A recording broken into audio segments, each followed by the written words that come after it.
Why are you ignoring me? I've decided not to speak to strangers.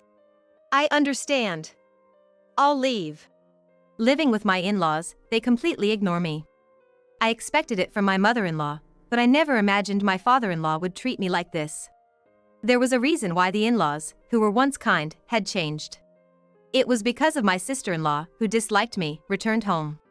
With the arrival of my sister-in-law, our peaceful life together was completely upended. Don't regret it, okay? You think I'm gonna regret this? Think again, jerk. I packed my bags and left my in-laws' house. Sure enough, just 3 days after I left, chaos broke out in their household. I met my husband at my workplace. He was in sales and frequently visited my office, and I was his main contact. As we spent more time in meetings and discussions, I grew fond of him, a caring and kind man. Tall and not necessarily what you'd call handsome, but maybe what you'd describe as having a charismatic vibe. He was popular, but for some reason, he said he liked me, and we began dating. When we talked, he mentioned he had grown up in a typical family with parents and a sister. I lost my parents in an accident when I was young and grew up in an orphanage. It was a complex issue for me, but when we started dating, I quickly shared my background with him. He responded, "That must have been tough, but don't worry, I'll always be there for you." Soon after, he proposed. From the beginning, my husband intended our relationship to head towards marriage and quickly introduced me to his parents. During the introduction, I told them about growing up in the orphanage. They listened attentively and reassured me that it wouldn't matter in our marriage. It made me very happy. Besides, they told me that being raised in an orphanage had nothing to do with being their daughter-in-law, which truly made me happy. Only my sister-in-law, being very attached to her brother, seemed taken aback, asking, "You grew up in an orphanage?" My husband had to reprimand her. In retrospect, she probably disliked me from our first meeting. I didn't give it much thought at that time, thinking we had just met. Before our marriage, my husband and I discussed moving in with his parents. We seriously considered it, but in the end, I decided not to quit my job. Turns out, my husband was set to be transferred soon. I thought about quitting my job to move with him, but my career was going well, and I had just been given direct reports. We discussed it and decided he would move on his own. After getting married, I wanted to savor that newlywed feeling for a bit. I even casually thought about visiting my husband during the long weekends for a little vacation feel. The idea of moving in with the in-laws so soon after marriage was a bit daunting, but my husband probably felt more at ease living with his parents. Plus, to put his ever-worried mother at ease, he probably wanted us to live together. Having lost my parents at a young age, I had always yearned for a family, so living with them wasn't an entirely unappealing idea. Plus, my in-laws had always treated me kindly, and I had grown fond of them. Balancing work and my duties as a daughter-in-law was challenging, but having a family made me happy and fulfilled. One day, my father-in-law approached me with an unexpected request. This would mark the beginning of the unraveling of our seemingly happy cohabitation. It was a time when my overly anxious mother-in-law, who tended to act domineering towards my father-in-law, was out shopping. I was about to start cleaning on my day off when my father-in-law asked to speak with me. "What's the matter?" "Well, I don't want my wife to know, but I'm taking a leave from work." "Wait, a leave?" He explained that he had been having problems with his boss and coworkers, and his health had deteriorated to the point where he had no choice but to take a leave. My mother-in-law is a good person, but she's always anxious and a bit neurotic. Living with them, I came to realize her neurotic tendencies and how my father-in-law tiptoed around her to avoid upsetting her. He had always been on the slimmer side, but now that I think about it, he did seem to have lost some weight recently. It would be nice if the mother-in-law was the type to genuinely worry about my father-in-law's weight loss.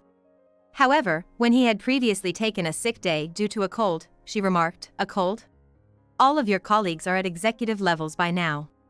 It's because you're always taking days off, claiming bad health or colds. That's why you don't get promoted." Rather than showing concern, she was the kind to give him a hard kick in the pants. He probably tried his best to push through, no matter how poor his health was. However, his condition worsened, and he secretly took multiple sick days to visit the hospital. He was both mentally and physically at his limit. With his frequent early departures, tardiness, and absences, there was talk of him possibly taking a temporary leave from work. But my father-in-law didn't want to upset my mother-in-law under any circumstances. If he were to suggest taking a leave of absence, it's obvious that she would explode in anger.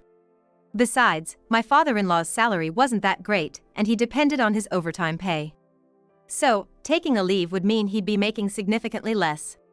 If he told my husband, he'd probably end up telling my mother-in-law. So, he approached me, asking if I could help with the living expenses. If I suggest taking a leave, she might even divorce me. Hearing those words from him felt like a punch to the gut. I deeply appreciated my in-laws, who had warmly welcomed me without discriminating against my background of being raised in an institution. Determined to be supportive, I made up my mind to help him out during this tough time. Understood. I'll transfer money into your account every month. Please use it for living expenses. I'm truly sorry. I'll do my best to recover quickly and return to work. Thank you so much. After that, my father-in-law pretended to go to work as usual while I transferred money into his bank account, which he used for living expenses. My mother-in-law, being rather carefree, didn't meticulously check her bank statements or maintain a household ledger, so she never noticed my transfers. Pretending to go to work, he would visit a mental clinic or take walks in the serene mountains. Gradually, his complexion seemed to improve. I thought he might be returning to work soon, but then, an unexpected event occurred. After a marital spat, my sister-in-law returned to her parental home. There's nothing like being home.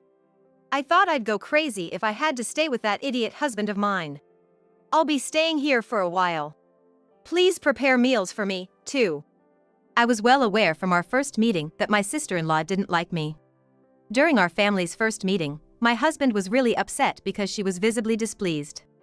During the wedding, she maintained a sour expression throughout and even told me point blank, "My brother looks so good, but you. It would have been better if he married someone prettier." And, she openly looked down on me, raised in an institution, saying it was embarrassing that I didn't have parents to present at the wedding. However, she got married earlier than us and had already moved out, so I thought our interactions would be limited. That's why I thought living with them would be okay. If she had been living at home, I wouldn't have even considered moving in, knowing the daily jibes I would receive.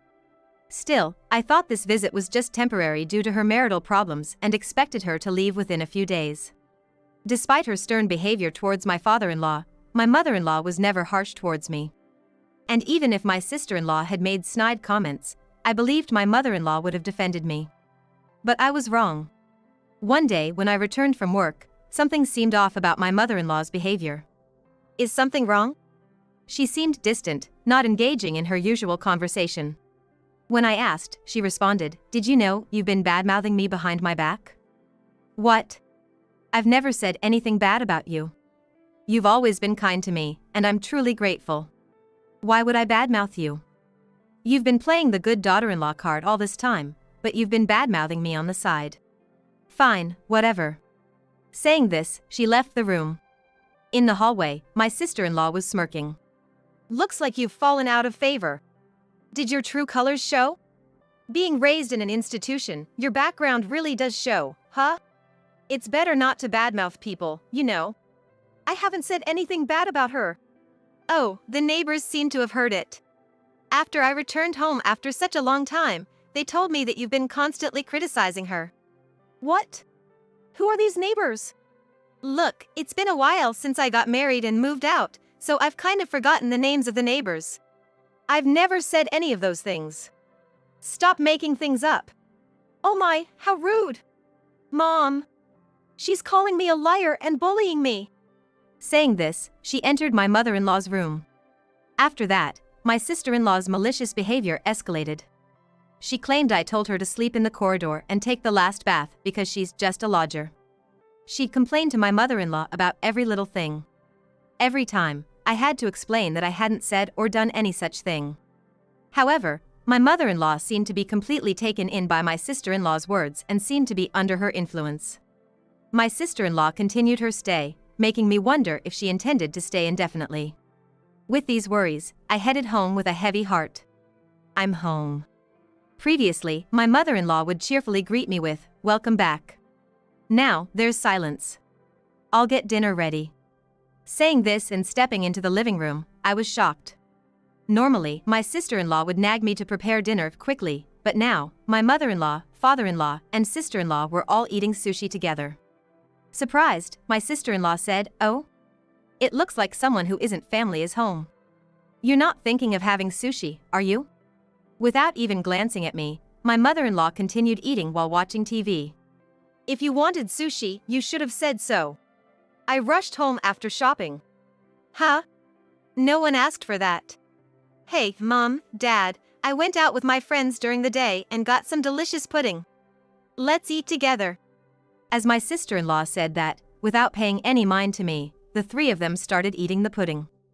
I was exhausted from work and didn't have the energy to get upset, so I went to my room without eating. The next day, my sister-in-law said she was going out with friends and asked me to drive her to the station. I obviously declined since it was a weekday and I had work. Even if we were headed in the same direction, it would be a completely different route, and she wanted to leave close to noon. There's no way I could take her. "Just take a day off, it's fine. Your cute little sis-in-law just wants a ride.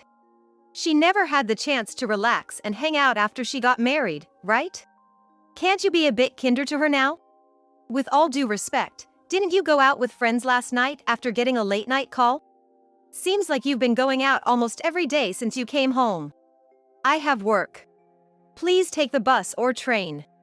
My mother-in-law and sister-in-law were murmuring in the background, but I was fed up. I left for work. However, that night, the defining event that made me decide to leave this house took place. I got held up at work and returned home after picking up some groceries, expecting to be berated. It had started raining by the time I left the office, and it was pouring so hard that even getting in and out of the car, I was drenched.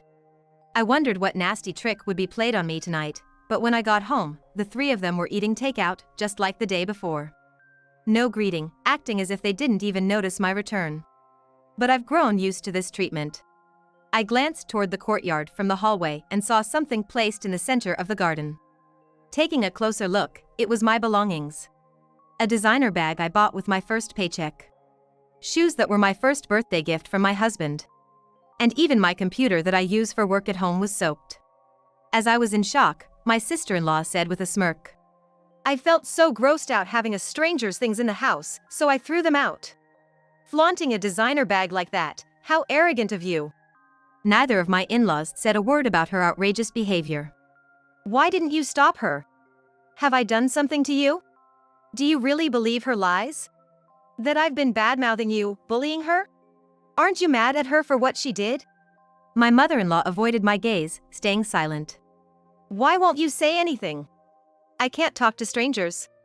I can't be friendly with someone who's not family." My mother-in-law wouldn't even look at me. My sister-in-law grinned, waiting for my rebuttal. "Wait. Where's my father-in-law? I'm the one supporting him during his time off. I'm the one helping out with the finances in this house. Sure, I did it out of gratitude, but shouldn't he defend me now?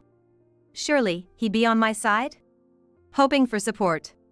I looked at him. But he walked past me, without a word, and went into his room. That was the breaking point for me. "I see. I've had enough." "Oh? Are you mad?" "I'm sorry. To be honest, I never liked you from the beginning, you know. Being raised in an institution and all. Just don't regret this. Like I would, loser." I packed my things and prepared to leave immediately. Seeing me in this state, only my father-in-law seemed flustered since he was the one depending on me financially. Still, he didn't try to stop me or defend me. I was completely done with his apathy. My husband's work assignment was quite far away, but I wanted to leave this house as soon as possible. I quickly got in my car and drove to him. I never once confided in my husband about all this. I doubt my mother-in-law told him about my sister-in-law coming back home. If he had known, he would have contacted me, knowing I don't get along with her.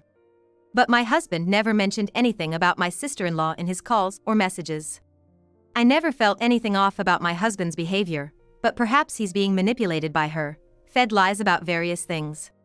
Even now, as I head to him, he might treat me with the same cold attitude as them. My heart was exhausted, feeling so suspicious even towards my husband, whom I trust most. If he's of the same mind and attitude as them, maybe divorce is the only option. That's how deeply distressed I felt.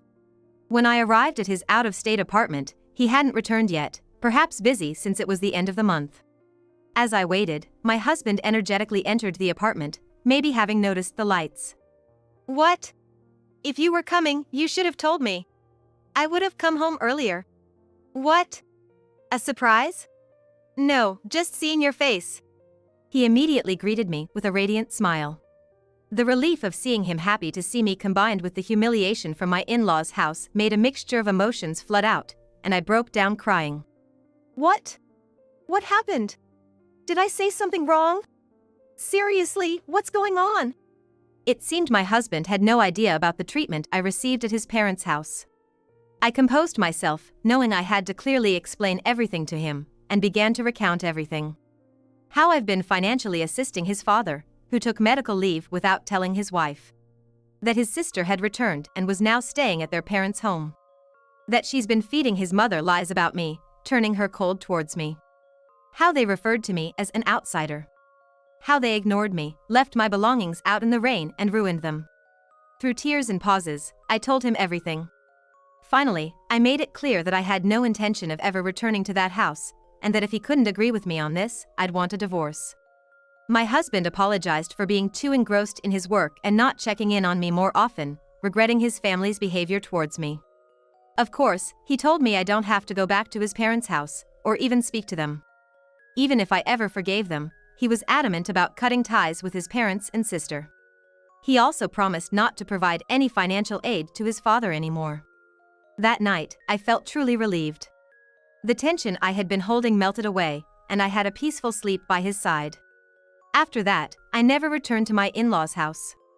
While commuting from my husband's out-of-state place was not feasible, I had already approached my company about working remotely since my sister-in-law and mother-in-law started treating me harshly. My job doesn't necessarily require being in the office, and many of my colleagues and superiors also work remotely. While I have to visit the office a few times a month, several colleagues live even further away, so switching to remote work wasn't a problem. I hadn't truly experienced married life since moving in with his family and dealing with my sister-in-law's bullying, but now, we could finally live like newlyweds.